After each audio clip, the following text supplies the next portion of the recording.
Chapter 1. Let's begin at the beginning. Circa 1970, Freeport, Bahamas.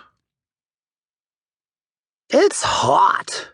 The sun is shining brightly in my eyes, behind my father's head. I squint from the bright light of the Freeport, Bahamas sun, but when I stare into my father's eyes, my own eyes relax. If I just look into my dad's smiling face, I realize I don't have to squint. This is the first ever memory of my whole life. I figured I would start at the very beginning. My bare feet are almost burning from the heat. We are in our backyard. I am beyond puzzled. I just cannot figure it out. There is a large star on the ground. I do not understand what it is. I remember pointing at it, saying, "Dad, what is that?" He explained to me that it was in fact a fish, that it was breathing, that it came from the ocean. It had somehow gotten into our backyard, onto our blazing patio. He said that it belonged in the water because that is where its starfish home was. I was wide-eyed and wondrous. How could a starfish become so out of its element, a fish out of water, out of breath, out of time? Would it die if it got too hot? Or could we return it to where it belonged and save its starfish life? What the hell is this thing doing in our backyard? This is my first ever memory. Second memory. I am asleep. The warm, sultry Bahamian air breezes through our screen porch. I remember the screened-in veranda of our home in Freeport. It ran along the side of the house. The screen was there to keep the island bugs and critters out, or so we thought. I am on my side. My arm hangs down over the mattress, toward the floor below. I doze off to sleep with my mom and dad across the room in the dining area of the simple island abode. An open floor plan, my bed, maybe it was a crib, was in the corner of the house right next to the screened-in porch. I remember dreaming that something was tickling my hand.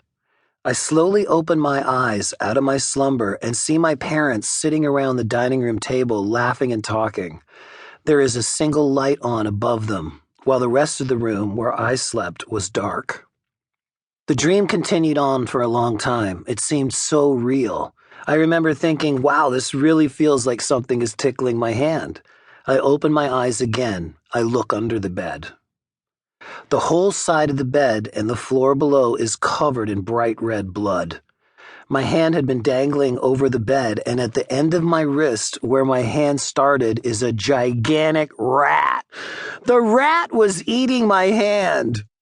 I froze. I slowly realized that this was not a dream. This was actually happening. A rat was chewing on my flesh. I was fascinated. I did not scream right away. I just looked at all of the blood and watched the rat gnaw on me. I remember thinking, wow, this doesn't even really hurt. I couldn't believe how much blood there was. The rat's face had my blood all over it. The creature kept on nibbling at the open wound on my bloody arm. Then I screamed. My mom jumped up from the table and screamed too, while rushing over to me and picking me up into her arms. Mom and Dad rushed me to the hospital. That's where the memory ends.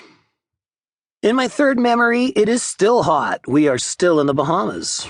We are now living in an apartment complex with a pool in the middle of the courtyard.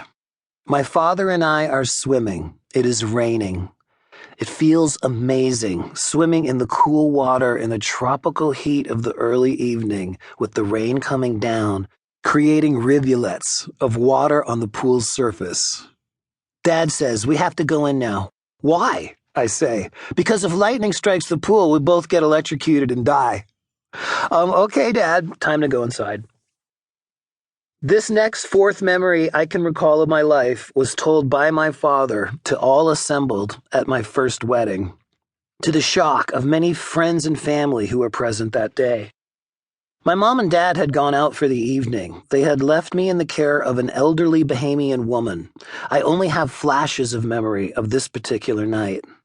I can remember being in a crib.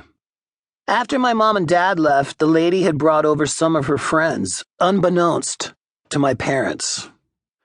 I can remember them looking down at me in the crib. My dad remembered the story in detail. Upon my parents' return to the apartment, Dad looked through the window.